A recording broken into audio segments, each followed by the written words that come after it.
Hey there. Let's talk about something that can feel, well, a little scary when you're learning English. The 12 tenses. I know, that sounds like a ton to memorize. But what if I told you there's a way to get all of them all at once? Just stick with me because this is so much simpler than you think. Right? Does looking at a long list of verb tenses just make your head spin? If you've ever felt completely lost, trust me, you are not alone. So many other languages just don't work this way. But here's the secret. You don't need to memorize 12 different things. Nope, you just need to get one simple idea. And that's the big secret. We need to stop thinking about this as a long, boring list.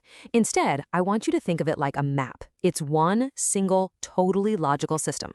And once you see how it works, oh, it is a game changer. And this whole system, it's built on just two core ideas. And here they are. Seriously, this is it. These are the only two building blocks you're going to need. Every single tense in English is just a simple mix of a time frame, and you already know these, present, past, and future, and something called an aspect, which, is just a fancy word for how an action happens. And ta-da! Here it is. This is the entire system on one slide. This is our map. See how that works? We've got our 3 time frames going down the side and our 4 aspects going across the top. And wherever they meet, a tense is born. That's it. 3 times 4 is 12. So let's start exploring this map, Howie. We'll begin with the present. Okay, so let's zoom in on that top row of our map, the present. Right away, we've got 4 different, really precise ways we can talk about what's going on. First up, we've got the present simple. This one's your best friend for facts and habits. Things that are generally true or stuff that happens over and over again. I go to work every day. It's a routine. It's a habit. Simple as that. Now let's switch gears a little bit. The present continuous is all about this very moment. It's for an action that's in progress. I am studying English now. It means you're literally in the middle of doing it as we speak. Next up, the present perfect. I want you to think of this tense as a bridge that connects the past to the present. Yeah, the action happened in the past, but the result of that action really matters now. So if you say, I have finished my homework, the action is done, which means I'm free now. You see that connection? That's the bridge. And for our last present tense, we've got the present perfect continuous. This one is all about duration. It's for an action that started way back in the past, is still happening now in the present, and you really want to emphasize how long it's been going on. I have been reading for 2 hours, and guess what? I'm probably going to keep reading. All right, you're doing great. Let's move down our map and jump into the past. You're going to see the exact same 4 aspects we just talked about, but now we're just applying them to things that are already over and done with. Okay, the past simple.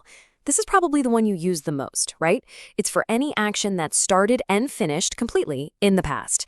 I visited Paris last year. The trip's over, it's done, finished. That's all there is to it. And just like we saw in the present, the past continuous puts us smack dab in the middle of an action, but in the past. Imagine I ask you about 8 p.m. last night. What were you doing right at that moment? I was watching TV. We get a clear picture of an ongoing scene. Now pay attention, because this is where our map becomes a real superpower. The past perfect is amazing for organizing 2 different things that happened in the past. It makes it perfectly clear which one happened first. So let's picture a timeline. Step 1, an action happens. Let's say I ate. Okay, then, a little while later, step 2, another action happens. He arrived. And the past perfect just beautifully combines that timeline into one simple sentence. I had eaten before he arrived. That little phrase, had eaten, it's like a time machine. It instantly tells your listener that this was the first of the 2 past events. It's all about showing a clear sequence of events. So cool, right? And real quick, the past perfect continuous does pretty much the same job, but it puts the focus on the duration of that first action. So if you say, I had been working for 2 hours before dinner, you're not just saying the work came first, you're saying it was a long, continuous thing that happened before dinner.